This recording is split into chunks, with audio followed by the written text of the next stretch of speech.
Hi, this is the Bitcoin Morning Show. I'm Leah Wald. We have Jimmy and Giacomo here today. Maybe Tone. Yeah, I think Tone. And since it's a news show, and whereas I don't support shitcoins, I do support and love my soccer team. So, with a quick note, Premier League is done. Champions League finals is Saturday. And today, my support is behind the country I do hope will win the World Cup and the best team in that country, which is the Corinthians. So, obrigado por join the Bitcoin. Okay, with that said, Giacomo, how are you doing? And is Italy going to beat Spain in the group in the World Cup? So I'm fine. What was the question? Sorry. Is Italy going to beat Spain in your group in the World Cup? So you're speaking with probably the only one Italian that doesn't follow soccer anyhow. So a genetic mutation, probably. You might, Giacomo, you might also be the only Italian that calls it soccer. Probably. So yeah, double genetic mutation. Yeah. Okay, well, let me make sure you don't get in trouble. So I'll switch it. Jimmy, how are you? I'm good, and we'll see how Korea does. Wait, did Korea make it? Is Korea in the brackets? We're in the group of death. It's gonna suck. Yeah, who are you with?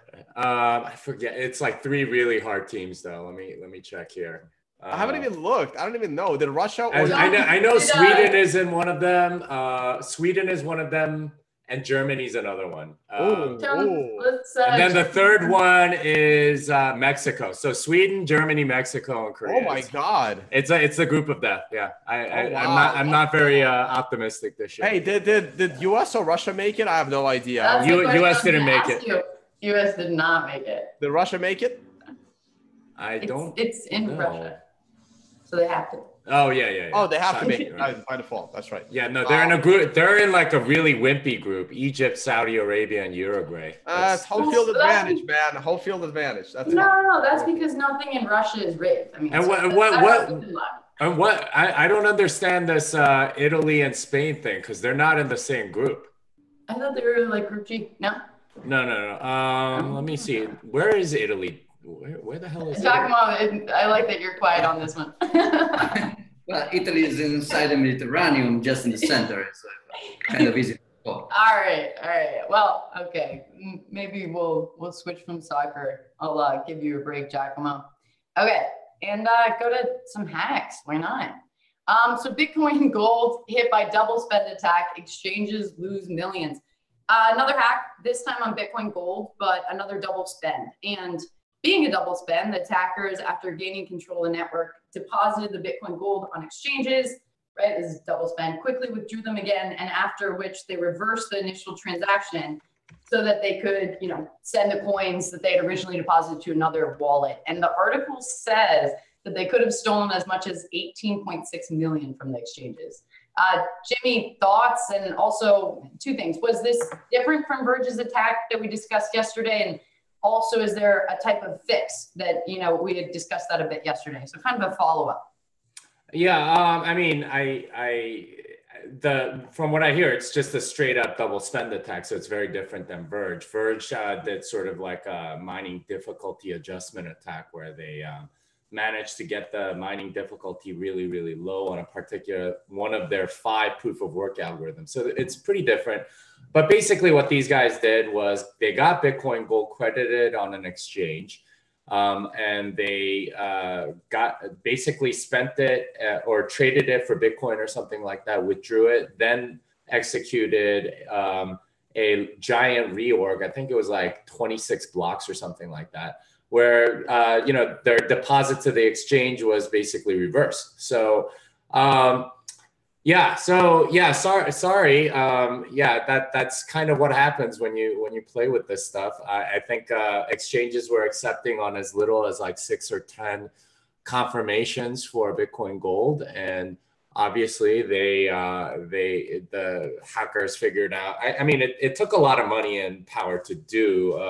I imagine they had some access to maybe like the Bitmain Equihash ASICs that are used for Zcash, but it's the same proof of work algorithm for Bitcoin Gold. So not entirely sure like how much they did. I mean, it's saying here it's like they're 12,000 or something like that, 18.6 million. Yeah, I mean, it's kind of crazy.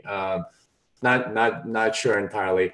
By the way, I see why Giacomo doesn't know about Italy and the World Cup, because they didn't make it. Because they didn't make it? They didn't make it, sorry. I'm seeing that in the live. I'm in trouble then. Yeah, not so because I'm ignorant.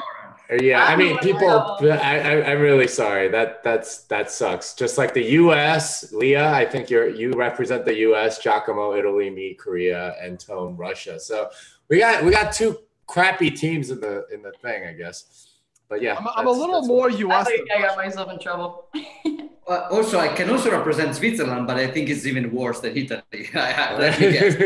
Well, they are in there, but yeah, they made it. But yeah, I don't know. They gotta get past Brazil and Costa Rica for Switzerland. You got off the top of your head. Oh, that's easy. Well, Serbia is the harder one. Serbia actually has some good players. Serbia is really good. Yeah. Okay, Giacomo, as a follow-up from Jimmy, would love to hear your thoughts. And also, something I didn't understand is what they're doing about it. There is not much. I mean, unlike the Verge attack that is based on time warping, so you can do that. There was a fix available at the time. They just didn't care about implementing it. In this case, when you use brute forcing, maybe with ASICs in order to double spend, the only fix is to wait for more confirmation. So people are using altcoins will have to learn the hard way.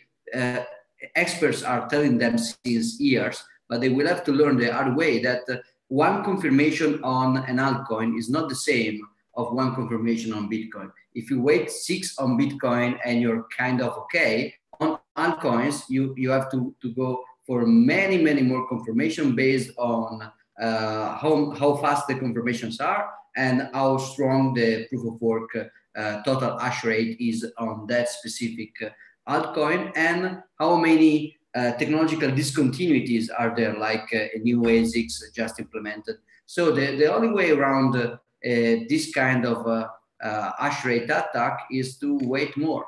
That's the reason why when people say that in Ethereum or in Litecoin, one confirmation is so fast. But I mean, if you do confirmation twice as faster than in Bitcoin, then you have to wait more than twice in order to have the same security, more than twice, because you have less cumulative hash rate. So nothing much to do. Listen to the experts that were telling about this possible insecurity of altcoins since at least 4 years, since the birth of Litecoin.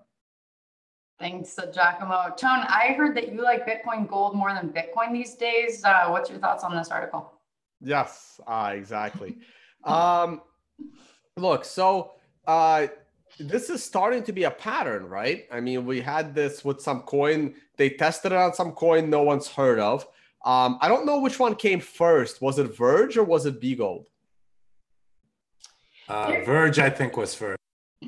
Yeah, it's kind of confusing because they're saying this happened a week ago. Right. Oh, I thought you meant like the actual thing. Yeah, I mean, it's hard to tell exactly when these things happen. And I couldn't tell from the story. Look, I think that exchanges should start to get real nervous, because they're starting to realize that they're going to be screwed with for basically anything outside of the top 10 and maybe even the top 10. So all of these exchanges that pride themselves on listing the crappiest coins because those coins bribe them to get listed in many cases are going to think twice about it, because you can bribe an exchange to list your coin and then hack that exchange for more money than you bribed them to get all that money back by executing one of these attacks. So, I mean, exchanges are going to start to maybe delist some coins, right? I mean, someone is losing money here, right? It goes to show you how vulnerable all of this is. And everything outside of Bitcoin is total and complete garbage. We've been saying it for years. People continue to think that Bitcoin is too expensive and it's too slow and it's useless. So they continue to put their money in, nonsense. And then we're constantly talking about how this nonsense is blowing up. Now, this is just another example of that. Yeah, and leads into actually our next two stories. Wait, can I just comment one more thing? If you go to the Bitcoin Gold homepage, one of the ironic things is they wanted to decentralize mining, and that's why they moved to Equihash. That's really funny because this is what happens when you try to decentralize mining. You can go to bitcoingold.org, I think, or something like that. I assume, yeah. Yeah. Or not. Org, not. Well, just search for Bitcoin Gold or BTG or something like that. I'm sure you. Yeah. Bitcoin Gold. Yeah. Well, Italy's on my mind. All right. Go. It's that. Yeah. There. Just click on that, and you can see on the homepage. Make Bitcoin decentralized again. No. Yeah. It doesn't get more decentralized than a 51% attack. I'll tell you that much. Like the irony in this space has absolutely no bounds, man. Even if I'm quite sorry that this happened exactly to Bitcoin Gold just now, because the Bitcoin Gold guy made this epic video against fake Toshi in Taiwan. We'll talk about that at the end. But yeah, right. The guy at least the guy who's leading the Bitcoin Gold charge is arguing against fake Satoshi. Like, it's still crazy, you know. I appreciate that on their website. They're making sure that we know that they have good replay protection, though. So. Well, they do. They actually utilize the sane replay protection from Bitcoin Cash instead of like the insane ones from like Bitcoin Diamond and Super BTC. But that's a technical detail. All right, good. Well, as an organization, obviously they are decentralized. That's for sure. So yeah, one last comment. I also like how in that article they're talking about how Bitcoin Gold has like, people that are responsible for stuff. It's like, yeah, the Bitcoin Gold director of communication has said the following, It's lovely. Yes, you talking about coins on new exchanges goes straight into this, as well as market manipulation. Your other comment goes into our next one. But this is Coinbase, and finally I have my Bloomberg subscription back, so I can show you guys the full article. So Coinbase buys Paradox in push to expand crypto coin offerings. So it talks about here that Paradox is a small startup. I think it says 10 employees for the most part, that provides a platform that enables peer-to-peer trading of ERC20 tokens. So additionally, Coinbase at the bottom announced that they're rebranding GDAX to Coinbase Pro for a better user experience, and they launched that today. And Tony, you're gonna kill me, but I was curious, so I tried it out this morning. Okay. So I'll go back to you before you get too mad. What are your thoughts on the piece, and specifically regarding, I'll switch it back to Coinbase's acquisition, another opportunity for people to get duped? I don't know. It seems like Coinbase has more money than they know what to do with, because in that article it says, yeah, we bought this company that allows you to trade shitcoins peer-to-peer, but we haven't figured out how we're going to monetize this yet. It says it right there. Maybe we'll introduce some kind of a fee. Like, I don't think they know what they're doing. They don't want to touch any more coins.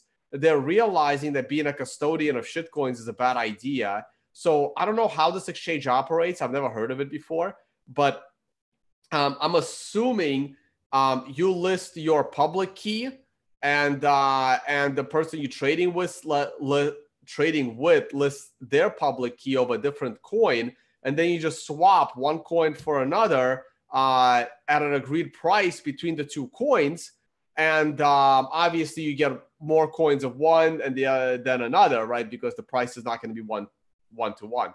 So, I mean, it kind of makes sense to be that centralized middleman that doesn't hold any coins in their own escrow, right? You just oversee the coins being moved from one to the other. I'm not exactly sure how you're going to stop a double spend attack, and will you be liable if someone double spends another? So maybe you will have a multi-sig or something where you don't give up the second key of a multi-sig until you get like 6 or 7 confirmation on each of the respective coins. But I don't know, Coinbase just wants to get away from Bitcoin as much as possible and into shitcoin land. Yeah, and it says right here regarding at least what their acquisition, at no point does Coinbase touch that asset. It goes straight to the other party. It's completely disintermediating. I can't talk today. The central exchange. Jimmy, what are your thoughts about this article and what they're up to? Yeah, they're disintermediating the central exchange. Yes. I don't know. I'm guessing that this is an acqui-hire. They might not do anything with this. A lot of times when you have a large company swallowing up a small company, they just want the people, not necessarily to play with the actual product. And they might be giving sort of like lip service to doing a decentralized exchange, but their bread and butter is knowing sort of the regulatory arbitrage. Like they know how to get licenses in different states for money transmission and things like that, and that's their mode, not the technology. So I'm guessing they want to expand into trading ERC20 tokens, which is sort of the next step. And their tech, they haven't had a platform to really do that. It's kind of aging, and I'm guessing suffering from a lot of bit rot, so they haven't really implemented it. And I'm guessing that these guys are probably going to build them a new one that's more centralized, that they can have more control over and things like that. And this is how they make their money. So that's the direction I expect them to go. Who knows like how long any of that will take. They're very slow to adopt any new coins and stuff, which can be good, can be bad. We'll see. But yeah, this seems like more an acqui-hire to me than actual product. Interesting. Thanks, Jimmy. Yeah, and to your point, right, on the platform, we're going from trading 1, 2, 3, 4 coins, right? And now you're going to be able to trade hundreds potentially of shit coins. And yeah, I'm not quite sure. And especially when, I don't see how this is completely related to the core competency or what Coinbase actually is right now or becoming or what they're potentially trying to do. But an acqui-hire would potentially be a really good explanation for this. Giacomo, what are you thinking? Oh, you're on mute. Sorry.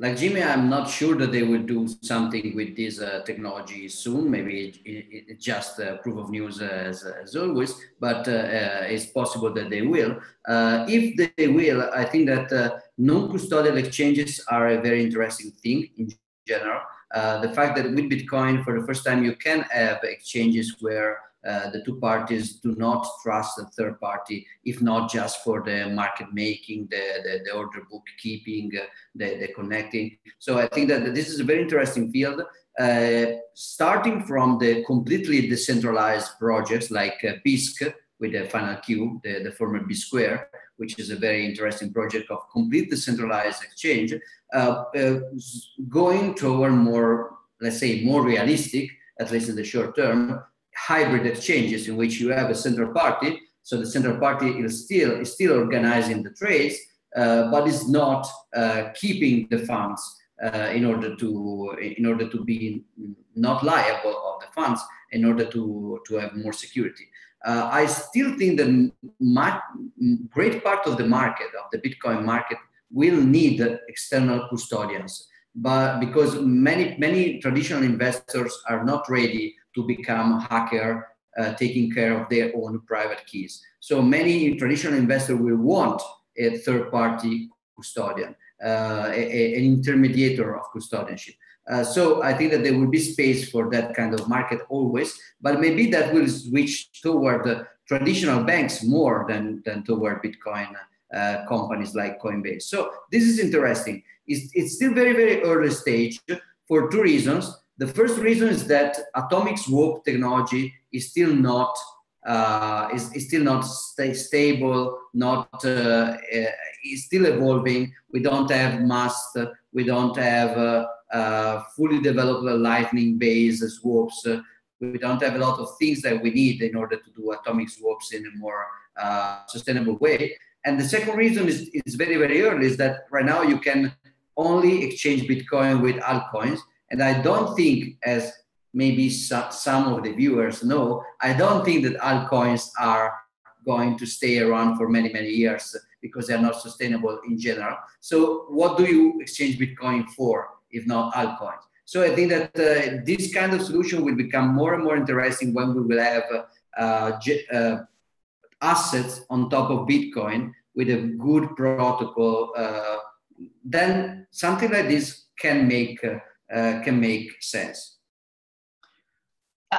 It's all, I think everything you guys have said is very interesting. And to the fourth story, right, let's not forget Coinbase does face allegations from clients on insider trading. But yeah, what is interesting for me, and Tone, last, I'll go back to you finally before going to Ethereum story, is that it looks like they're trying to target everybody, right? We've been doing a bunch of stories where they're debuting institutional products for institutional clients, but this is kind of more for noobs. But yeah, I guess good points to both you guys. You know, we'll see if they integrate it as is, you know, if they use it as an acqui-hire opportunity. I don't see that they've made an official comment. So I don't, you know, think we'll know anything until we see a rollout strategy or implementation. But yeah, and alts will go to zero. So I agree with that one too. But yeah, Tone, last thoughts are heading to Ethereum. Okay, a thumbs up. So we're just going to start with the good picture. So this is a great article. It's called, because I only have the picture up right now, the Ethereum blockchain size has exceeded 1 TB, and yes, it's an issue. And this is by Stop and Decrypt. So it was very nuanced. For me, it was pretty complicated. I think a lot went over my head, but it was very interesting. And because it was complicated for me, Giacomo, can you help us out and help me out and explain what it's saying? So this article is so complete that is not, I mean, it's really not easy for me to explain the article. I read it almost twice because it's an incredible compendium of a lot of clarifications and argumentations and facts. So I really suggest everybody to read it and to read it carefully and maybe even twice. Maybe some points are not very, very easy to grasp, but the overall, there is a lot of people that commented the article on Twitter without reading even the subtitle. So please, guys, do read the article and including the subtitle. This is not an article that explains that 1 terabyte of data is too much for an hard disk. Many times when people explain that unregulated, uncapped blockchains like Ethereum, like Bcash, they are going to die, are going to be unusable relatively soon. People respond, no, I have 2 terabytes hard disk and it's very cheap. I can buy another one. So the problem is not with the hard disk. The problem is with the bandwidth. So the amount of data per second that you will have to validate if the demand of resources, which is unconstrained, goes on growing at the same rate it has grown, or even more, because sometimes the adoption is exponential. And so the growth of demand of resources gets exponential. So this is not a matter of how big is your hard drive. This is a matter of how big can be the bandwidth and the validation bandwidth and the downloading bandwidth and the uploading bandwidth using the current internet infrastructure in the worst case scenarios. So of course, a super big Google data center can keep up with a very, very growing resource consuming blockchain. But the point of a blockchain should be that you are not delegating the full control to a Google data center. Otherwise, I mean, if you want to delegate the control to a Google data center, that's fine, people. It's completely fine to trust Google. But in that case, don't use a blockchain. As in the article that Jimmy published yesterday, there are a lot of alternatives to blockchain. Sometimes what you want to do is just to use public key cryptography. That's not a blockchain. So if you want to use Google Drive, please use Google Drive, but do not use a blockchain which seems decentralized, but which resource consumption grows so much in time that it will soon be impossible to validate. So in order to make a long story short, right now, there are fewer and fewer fully validating Ethereum nodes. it is almost impossible to keep up now with the synchronization of a full node in Ethereum. The solution is not start to validate only from last year, ignoring the previous year, because the problem here is that the validation is the network is including more data that you can validate in real time. So you go out of sync before you finish at syncing the network. So the problem is not of storage, not mainly on storage, but it's on bandwidth validation. So what is the failure mode? What happens? The failure mode is very ugly because not only it is a failure, but it is a failure that is not very evident. It can be like a stealth form of failure. The failure mode is the creation of fewer and fewer validation overlords that will just control the network for anybody else.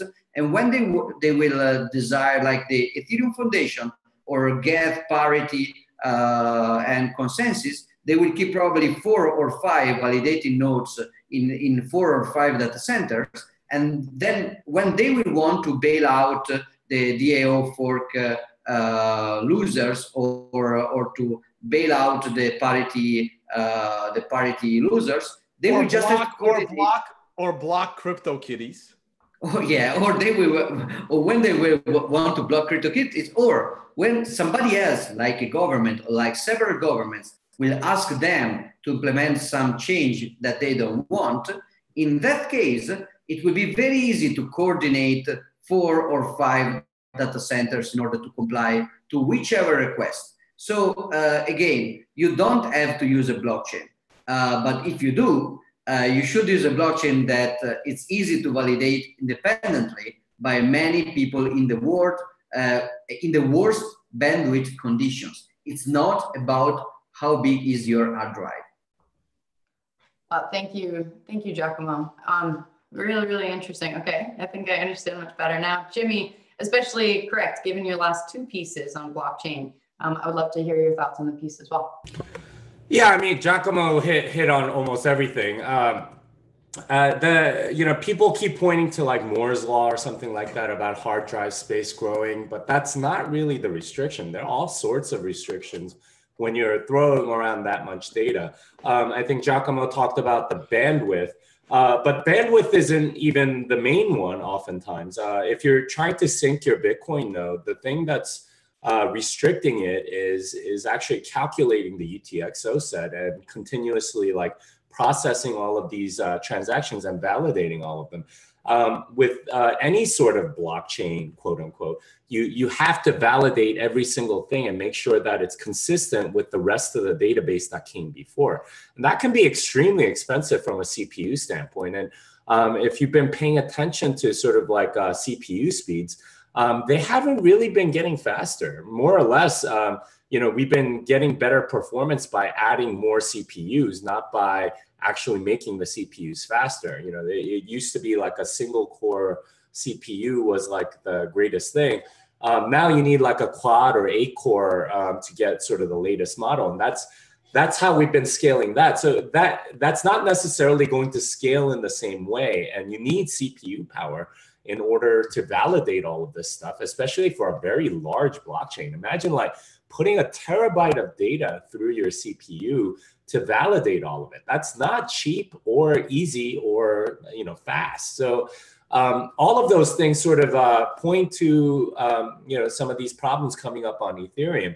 The interesting thing I found out today is that most of these apps that are on Ethereum only have about 1,000 daily active users. And this is sort of a metric that a lot of startups use in order to determine how far along they are in getting user adoption and so on. 1,000 is really tiny. That's not a very large company. 10,000. But that's not the world of blockchain, Jimmy. The world of blockchain, it doesn't matter how many users you have. It's how many useless transactions those users can stuff into. Yeah. So I mean, let me finish. That's what I'm going to talk about. Right? The fact of the matter is, a lot of these Ethereum applications only have like 1,000, and that's tiny. That's tiny. Like by sort of like app standards, 10,000 is still small. and you need like 100,000 or 1,000,000 to actually turn a profit.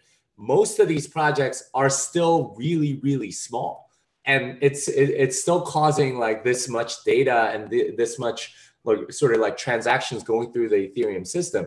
If there's any growth at all on any of this stuff, I mean, it's you can expect this stuff to just completely collapse, because 1 terabyte is going to look really, really tiny as these apps grow. So I mean, there's sort of like a natural restriction here, in the sense that, you know, like all of these apps are trying to gain users. They're probably spending tons of money for user acquisition and things like that.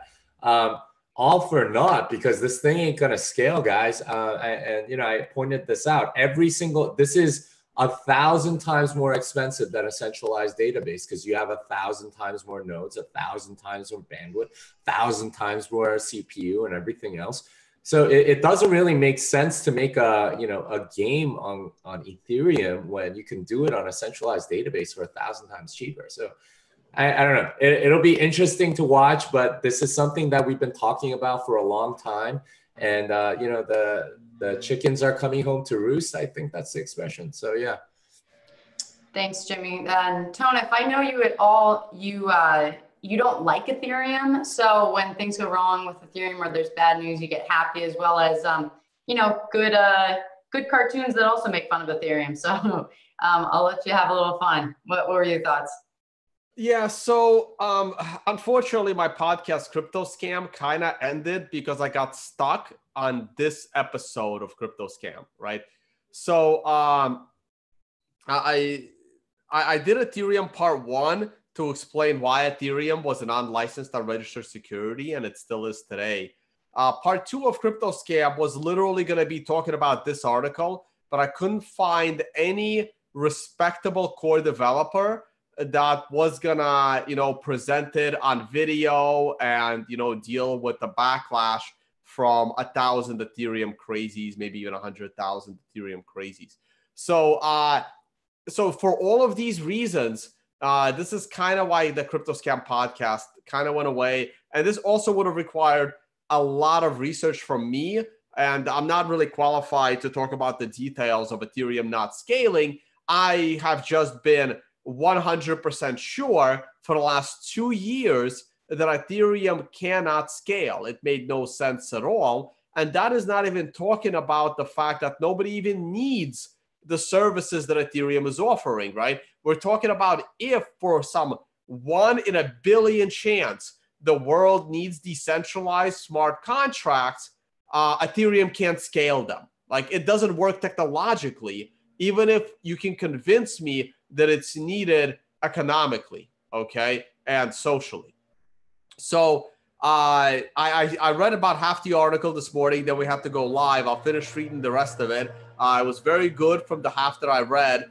And this is what people just don't understand. Oh, I'm just going to go and launch my ICO on Ethereum without realizing that your company now has not only a giant regulatory risk, which we talk about all the time, it has an enormous technological risk outside of your control. And while your defense could be, oh, it's not my fault, oh, my customers lost money and all the data disappeared, it's Ethereum's fault, I'm not sure how that would fly in a lawsuit or a court of law, because this show has been telling you for years, and prior to this, the World Crypto Network has been telling you for years that putting anything on Ethereum other than your trash is a really bad idea. Thanks, Tone. Yeah, and if you didn't get to the end, let me just read it for you. You know, he has some great actionable advice. I think you'll take this one. If you're a gambler, just buy EOS. It's newer, just as shitty for all the same reasons I mentioned above. Just no one knows it yet. So, oh, that's awesome. Yeah. Thank you, gentlemen, for explaining that. Actually, it was really helpful. Okay, our last story. So the United States launches criminal probe into Bitcoin price manipulation. So this is actually the big guns. So it's bigger than the SEC or CFTC. It's the DOJ, at least in my eyes, the big guns. So Justice Department has opened up a criminal probe into private manipulation in the price of Bitcoin and other cryptos. So the federal prosecutors are working with the Commodity Futures Trading Commission, the CFTC. So now, and this is what I'm seeing, if you read closely, they're not actually making any comments on cryptos generally. They're specifically talking about illicit trading practices, such as pump and dumps of thinly traded digital currencies, or spoofing, or wash trading, where that's where a person or entity buys and sells the same order. And regarding these practices, it's a criminal probe, saying that they believe that these people are criminally manipulating the price of exchanges. And Tone, I know you like to show billions, so maybe I'll throw this back to you. I think they're finally getting somewhere. But what do you think? You know, is Axe going to get behind bars? So yeah, Billions is a good show. I don't know. I was a little disappointed towards the end of season 3. I thought it didn't live up to the first 2 seasons, but we can talk about that on a different podcast. So you see, this is interesting, right? To me, because this whole time, for like a long time now, I am screaming for the regulators to get their shit together and go after the ICOs. But this bothers me. Like, I don't want them in the Bitcoin space, right? Because, like guys, there's no long-term, all of the conspiracy theorists, I'm sure, are already saying how there's this long-term manipulation of Bitcoin. Bitcoin used to be $50,000 a coin by now, and this whole move down that technical analysis has been predicting fairly well is all bullshit because it's all manipulated. So I don't have that much of a, like, I'm sorry, guys, the DOJ should be focusing on the scammy ICOs, all right? Sure, there is some spoofing going on. Sure, there is, you know, some, what's the term for when you're trading with yourself?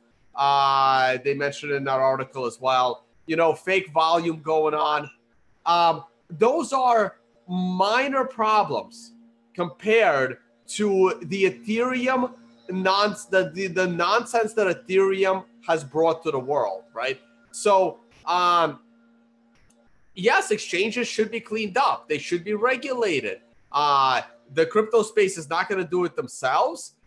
Therefore, there will be some kind of an entity, mostly to clean up the garbage that they're talking about in this article. I just think that they should be focusing a little more on ICOs and a little less on Bitcoin volume. That's all. So, again, like, this is my counter side to the libertarians, right? Because the libertarians should say, we don't want any regulation in these markets, and fake volumes and spoofing and all of that is perfectly fine. That should be the libertarians' view. I kind of disagree with that, but at the same time, I think there is bigger issues. And I'm sorry, guys, I hate to break it to you conspiracy theorists. The price of Bitcoin has not been manipulated to $7,000. It's its natural progression after a bubble. So we have 2 libertarians in this group, so that's going to be fun. I also am going to disagree with you twice in this story as well, Tone. But that's just my opinion. Although, before I do that, it may be interesting that obviously the Bitcoin is the biggest name for the press. So we'll see if they actually do go after Bitcoin the most, or if it's PR to say Bitcoin and they do end up going after the low-hanging fruit again first. So we'll see. But let's start with you, Giacomo, Mr. Libertarian. Do you agree? Mostly, I agree with the prediction of Tone that I would disagree with him. So yes, I agree to disagree. So basically, first, a clarification. In theory, a libertarian is not against the enforcement of contracts, and it is not against the punishment of fraud. So if you are a libertarian, you are for property rights. Property rights can be violated by theft and fraud. So when I sell you something which is actually something else, it's a form of theft. So it's not against the libertarian ideology or disposition to actually enforce contracts and investigate and punish frauds. That's so some kind of market manipulations could be seen as frauds, and as such, they could be even punished or contrasted somehow in a libertarian framework without any kind of contradiction. But as a libertarian, I know that any kind of persecution and enforcement over frauds somehow empowers the governmental agencies that are in charge of this. And so I think that while it could be legit, I mean, if I see a state policeman stopping a burglar, I don't stop the policeman because he is the state. I mean, it's okay, he can do that, it's legit. But I don't like that in general, an ecosystem relies on government intervention, because I think that in the long run, it gets inefficient, it gets corrupt, it starts to help frauds from the friends of the insider of the government, and it starts to ignore frauds, to beat down legit businesses, calling them frauds where they are not. Maybe they're just competition. So all this just to say that in general, I think it's always a bad idea to rely on regulators to keep an ecosystem clear and to keep an ecosystem honest. This is not a contradiction with the fact that I go around like you, like Don, like Jimmy, to screaming scams, that's a scam, that's a fraud, that's not correct. But it's actually completely consistent. Since we don't want government regulators stepping in this business, and we don't want to depend on regulation, because all the point with Bitcoin is to be independent from that. Since we want this independence, we have the duty to be oversensitive and over honest on the other side when we talk about information, education, exposure of scams, and all this kind of private reaction to the fraud. So agree with Tom that in a world where you have scammy ICOs, price manipulation is really the least of your problems. But in general, I think that I would not want the market to get clean from ICOs because of the SEC. I would like the market to go clean because people will suffer and learn and evolve and start to reason. Now, I've heard that argument from my other favorite libertarian, Jimmy. What was your thoughts on the story? Well, I mean, I kind of agree, disagree a little bit. I mean, basically, yeah, I want people to learn by actually suffering and learning an actual lesson instead of having the government bail them out. I mean, that's kind of like go crying to daddy government to rescue them out of their own stupidity. I do think that, you know, if you are doing sort of manipulated, fraudulent activity, you should get prosecuted. And not like wash trading is one of those like borderline things. I'm not sure if the exchange is doing it, then that's clearly fraudulent because you're upping your volume numbers to make it look like there's more trading than there is, and that's fraud. But if it's actual like users doing it, then it's not. You know, if it's like a free fee or whatever, hard to draw that line there. But there are actual fraudulent things that, you know, do require prosecution. If you are misrepresenting something, of course you should be prosecuted. That's fraud. But yeah, I mean, as far as this whole investigation, my cynical feeling is that the government wants its share. So, you know, this is how they get it. You know, we saw this in China, the government stepping in there to restrict these exchanges so they could get bribed their portion.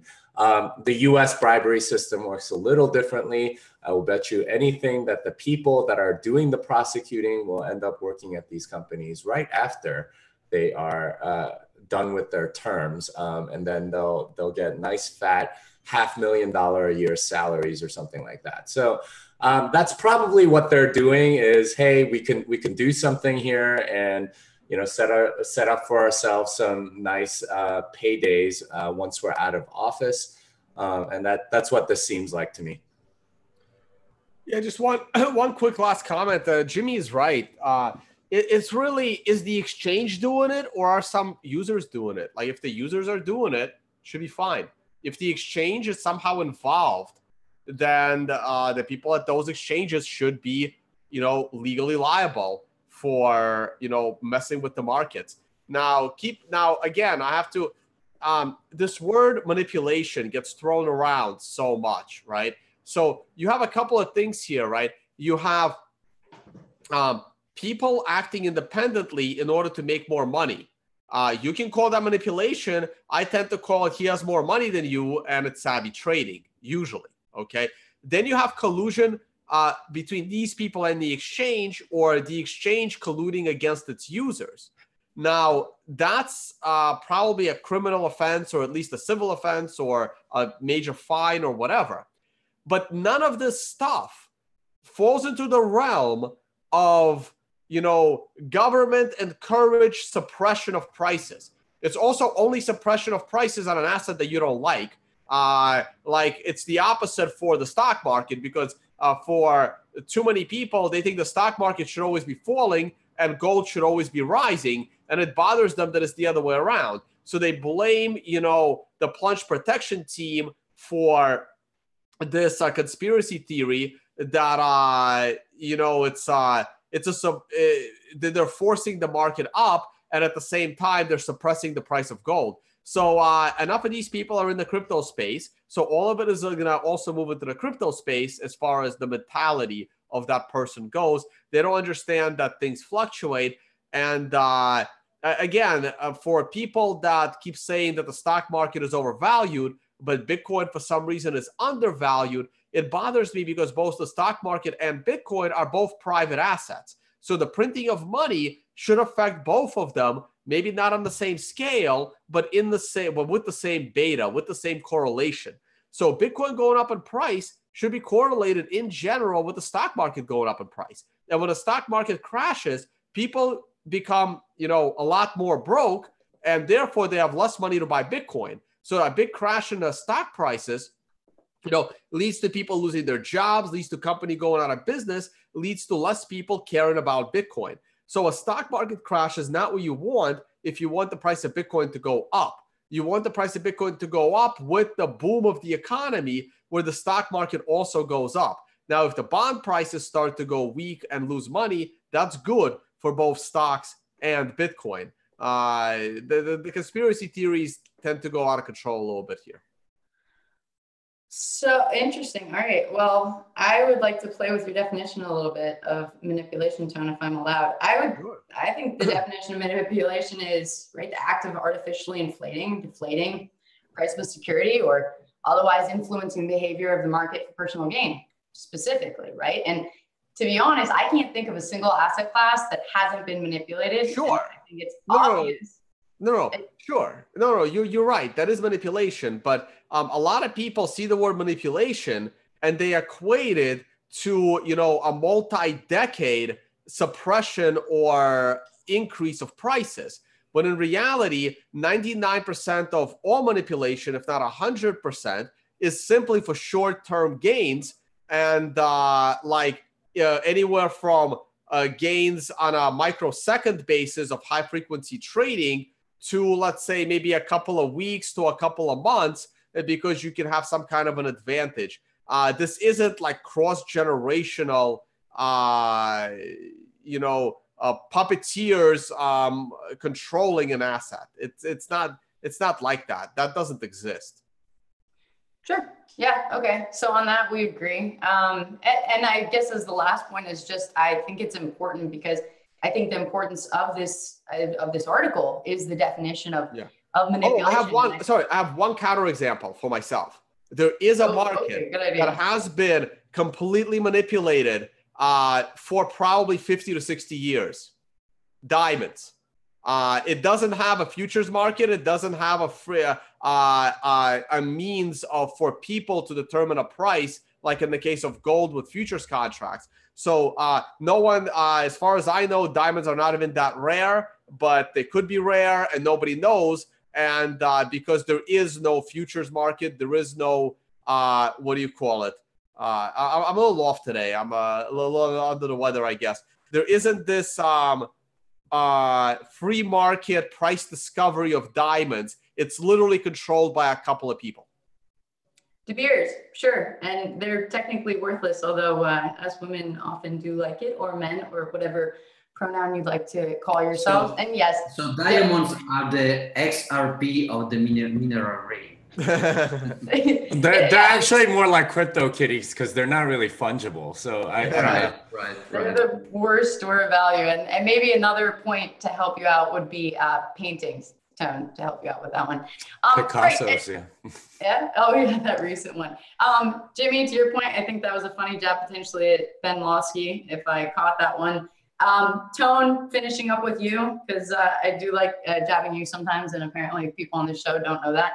Yeah, just, if we take the story just a tiny bit further on Bitcoin, and then I'll end, is just, obviously I think speculation has been Bitcoin's biggest appeal, but this is nasty. And I don't think that, until this cleanup operation finishes, I do think it'll drag on the price. So that, we kind of, look, we have a free market.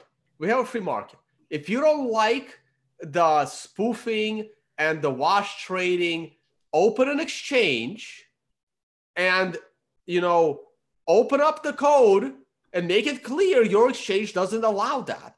And put in, open source the code that prevents these things. Like, don't allow people to drop their orders unless they've sat on the books for a couple of seconds. Have mechanisms. I mean, looks like the Winklevi twins are trying to, do that. They're working with NASDAQ. They're working with other people that have, experience in preventing these things, right? No one is stopping you. If you don't like it, go do a company that doesn't do that, right? Again, free market. Right. And I guess to say I'm with you and with you, Giacomo, but it should be the free market that is able to decide. My counterpoint to, though, is how transparent are the exchanges that we're currently using? I mean, they're being hacked. There's all these defaults. So yeah, if developers get involved and we finally get a good one, I think that'd be great, but that's the fucked up part of most of the cryptos in this space, right? So yeah, it'd be great if we don't go after Bitcoin. Anyway, you're laughing at me, so maybe you have a counterpoint, but I'll let you have fun and tell us what's going on with Craig Wright. What, me? Yeah, you. Craig Wright continues to spiral out of control. There were 2 videos this week. One where he's in Africa, I believe, talking about how he has more money than the entire African country, and on stage. And then another one where him and Jack Lau of he used to do Bitcoin Gold. Yeah. Well, Bitcoin Gold now. He was doing ATMs before that. I mean, I met Jack like back in 2014. Like the guy, I don't understand the whole Bitcoin Gold thing, but he knows what Bitcoin is. He understands this stuff. And fake Satoshi is just, devolving. And I wonder how long Bcash is going to tolerate him. And will they fork into, I don't know. What do you think? What do you think a good fork name would be for Bcash? I don't know about the name, but an interesting. I mean, he's a narcissist. He's a narcissist. If he forks, it's going to be like, I don't know, Satoshi coin. Or Craig coin. Yeah, Craig coin. But an interesting thing is that there is a poll, an informal poll among Chinese miners that leaked somehow, if it's true, where the miner started to discuss in case of a divorce between Jian Wu and Craig Wright, who would they follow with hash rate? And many of these people in this chat said they would follow Craig Wright over Jian Wu, and that would be incredibly weird. I mean, it sounds weird, but a lot of people don't realize, like, Jihan's been strong arming the Chinese mining community for a long time. He's had sort of the pricing power and things like that, and he's more or less been able to dictate the prices on a lot of these miners, which nobody else can seem to produce and stuff. So, there's sort of like a inter-Sino conflict, if you will, in the Chinese sphere of influence. But that said, there already have been hard forks of Bitcoin Cash. I think there was one called Bitcoin Candy. I don't know if it's worth anything, but these forks don't matter unless they have, a backer, right? So unless they have a backer or a crazy social media guy. Like if any one of these guys Roger or Falcon or Jihan or Fake Toshi, if any of these guys want to go off on their own way, they can create enough buzz around a scam of a scam. Yeah, and I can see something like Iman and Peter Risen on one side and Fake Satoshi on the other. Right, you know, throwing Andrew something like that in there. You know, anyone else whose name people recognize. Like, you need at least 10,000 Twitter followers to get this going. Yeah, and it would be really interesting to see. Well, not only Twitter followers, you actually need a lot of money. No, I know, but I'm just using Twitter as a proxy. Well, I don't know. We'll see, but yeah, I mean, I think it's kind of inevitable. He's obviously, you know, like, well, he has Satoshi. More money. He has more money than some African countries. On that, actually, it was Rwanda, and I just pulled this up. He said it at a summit, okay? Transform Africa. That looks like a lot of people. Why the hell would they invite a fake Satoshi there? Because they don't know any better. I don't know. Accountability, efficiency, and openness. Well, that's the complete opposite of what Bcash is. Well, I mean, I don't understand why people give this guy any credence. His ego, I think, grows by 10% every conference he's invited to because he thinks he's so important. I think he deserves to be, you know, condemned because he's faking and he's fraudulent and all this stuff. The fact that a lot of people just can't seem to recognize that is utterly confusing to me. I mean, are you desperate for allies? The country of Rwanda, because maybe some of you are watching, listen carefully. If you guys listen to Fake Satoshi, because he stood on stage and talked about how your country has no money, you will have even less money if you follow whatever he says. Yeah, I mean, I think they all know that. Not many of them can invest in a lot of the cryptos that, you know, we can. It's sort of, well, I mean, regardless, let's go on to the mempool. Let's not stir up that hornet's nest. All right, so we have you know, pretty much everything coming down to like it's clearing every 10 minutes. It looks like at least once an hour or so. Even the 8 o'clock spike seems to have cleared dramatically fast, and I can see this going on for a while. So, you know, I've been getting in transactions for 1 Satoshi per byte. You too probably can do that if you're willing to wait an hour. So, if you need it next block, I'd say like 5 to 10 would probably get there. But you know, we'll just keep watching the mempool, and if you have a lot of transactions to do. Thank you, Jimmy. Tone, TA? Hey guys, sure. Let's go take a look. Oh, I happen to have the daily chart up. Let's go to the weekly chart. So what's today? Thursday? You know, it's a potential of 3 more days of misery. It's not a good candle, guys. It's not as bad as some of the other weeks that we've had. We've had worse weeks than this. We're not at the lows per se. It's impossible to say where this day is going to end. The likelihood, however, that we close below the 50-week moving average is pretty damn high. So we're in my $7,600 area. We have now spent way too much time in the $7,500 to $7,600 area. The only chance that we had to go back to the upside is if we bounced off of this area very, very quickly in similar style of how we bounced off of the $6,000 area back in early February. Clearly, that has not happened, and therefore, the probability that we are going to see 10,000 anytime soon is very, very, very, very low. So at this point, the best you can kind of hope for is a rally back to the $8,000 area. Gives the smarter people one more chance to go into cash or potentially short as new lows of under 6,000 are going to set in. I'm not sure why people continue to think that 6,000 is going to hold up the price for the 3rd time. Markets do not work that way, right? I mean, look, the $6,000 area held the price the first time, we rallied all the way back to 12K.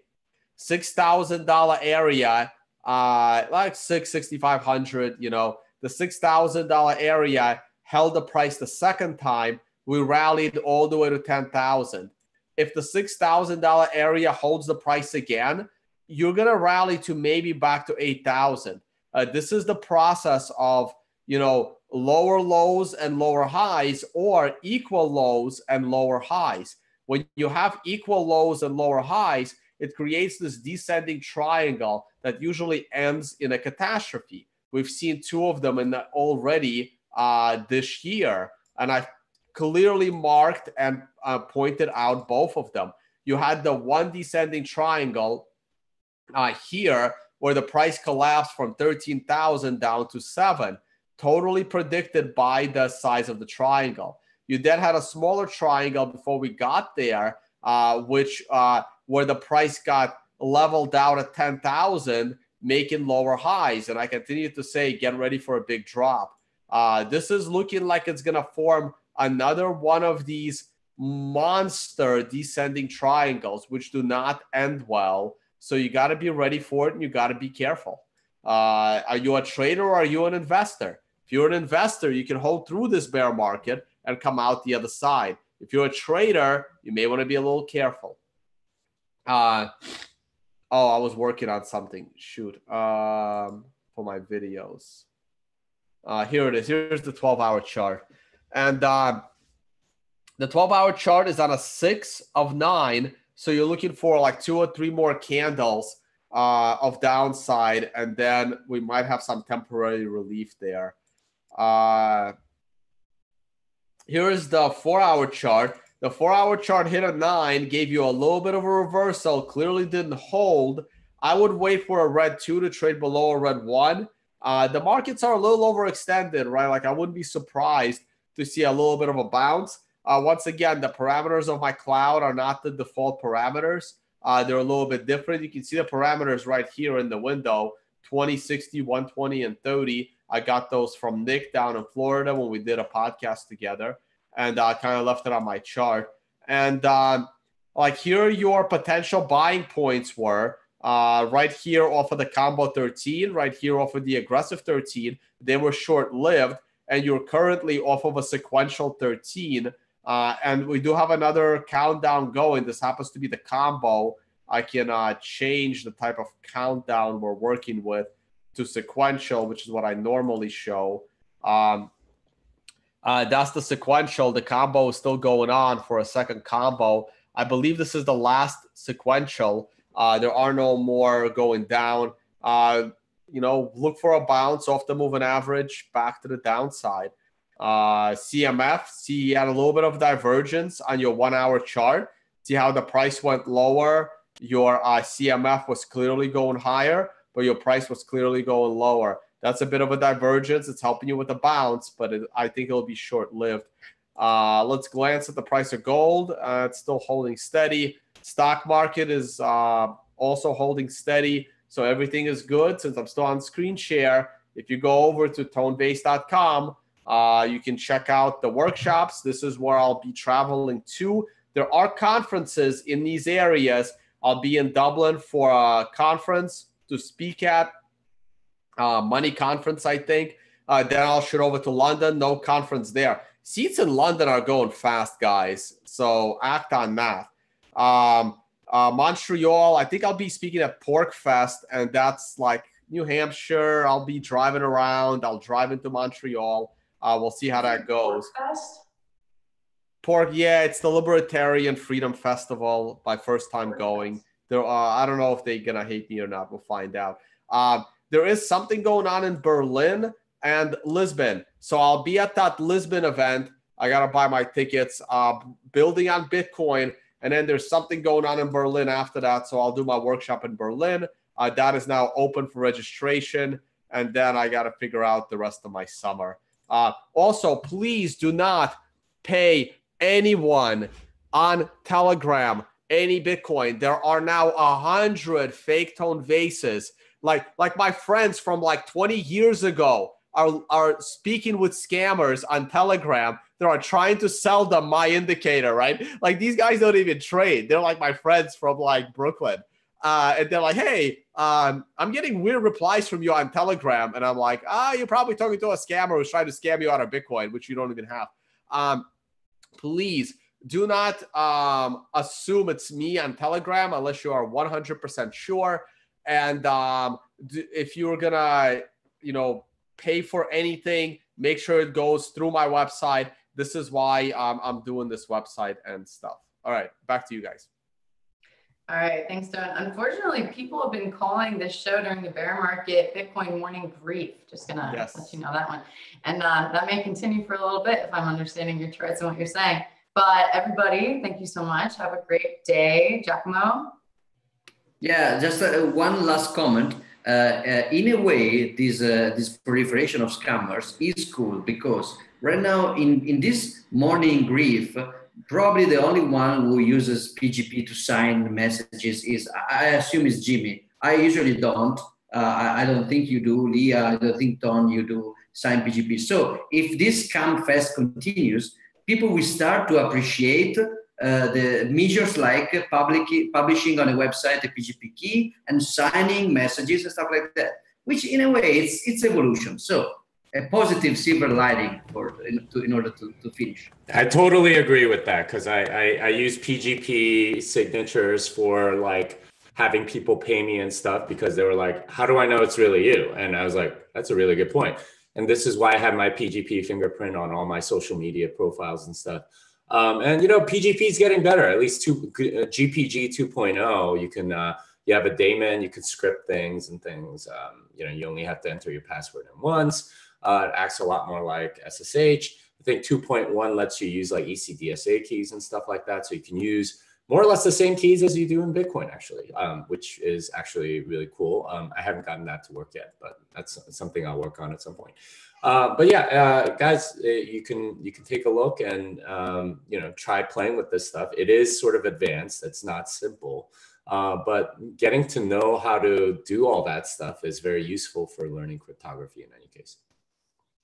Giacomo, thanks for the optimism on the end there. And Jimmy, this song. Oh, wait, no, I'm not done yet. Yeah, you wanted to ask me about my seminars, is that right? Upcoming conferences, seminars, and then I want to hear if the song's still going on or not. Yeah, that's a very good question. So I have Toronto next week. I have Sao Paulo in early June, right before the World Cup starts. I know how football crazy that country is. I am also going to do Denver in July. It looks like I'm going to also do San Francisco and Chicago, possibly. We'll see on those two cities. Stay tuned by subscribing to my newsletter. I also have, I think Hacker Congress in Prague in October, and Tone's trying to get us into a cruise or something in September. So we'll see. All interesting stuff. We'll all be traveling a lot. And as far as the song is concerned, this song is done. Not sure about yours, Leah. Not quite yet. Tone, also there's Vegas on there. It's dangerous to think. Yeah, I'm working on Vegas where things are slightly moving around. But I'll be in Vegas either way doing my workshop, but we're trying to put something else together that's interesting because not everyone wants to learn how to trade. Probably a good idea. So we're working on something for Vegas as well, and we'll keep you guys updated on the cruise thing in September, the blockchain cruise out of Barcelona. I will be there. Looks like Giacomo will already be there, possibly Leah, and Jimmy we're working on. We'll see. I'm absolutely going to be there. And okay, as we sign off, just going to say someone in the live chat, Giacomo, don't get too jealous, says that Tone looks like Al Pacino. You know he does. I do. He does. I've had that. I've had that. Wait. Say hello to my little friend. Can you just say that? I just want to see. No. Christopher. No, I have the Al Pacino voice, the Christopher Walken voice.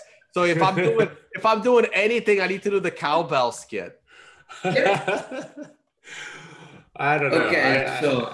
As the official Leonardo DiCaprio sosia, I think we should. Goodbye, everybody. Bye, Bye, guys. guys.